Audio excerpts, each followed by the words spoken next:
Hey, Mount Zion, thanks for letting us into your small group. We're talking about forgiveness and imitating Christ and the way he forgave and to realize how we are forgiven.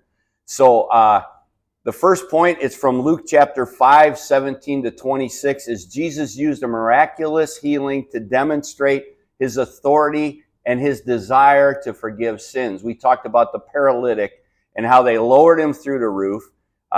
How would you feel if you were the guy who had your roof taken apart and then they lowered him down, got him in front of Jesus, expecting a healing, and Jesus says, "Take heart, your sins are forgiven."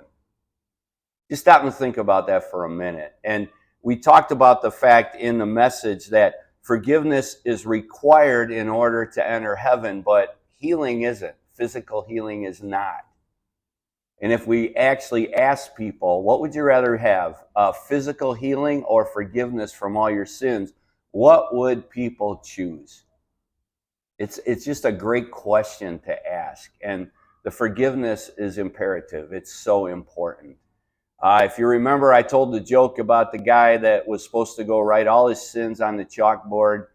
And I met him coming down the steps when I was going up in heaven to write my sins, and asked him where he was going, if he was done. And he said, no, he was going to get more chalk. And then someone made these for me that in me, on my chalkboard, is all of these sins. And you try to erase them, but in our own power, we can't do it. Jesus with the paralytic did it. He forgave. And when you're in Jesus, in him, the blackboard, the slate is clean. And it's my prayer as you guys go through this, number one, you recognize that you're forgiven. And then the end result and what we talked about is Jesus teaches his children to imitate him and forgive as he forgave us. It might be one of the most difficult things to be hurt, even by people in the church, and then forgive and to let it go.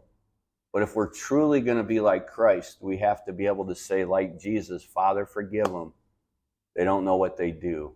And I just want to remind you that even Adam and Eve, when they walked out of the garden, had to walk in forgiveness towards each other and to be able to love one another.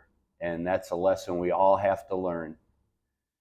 Thanks again for letting us into your small group. God bless you.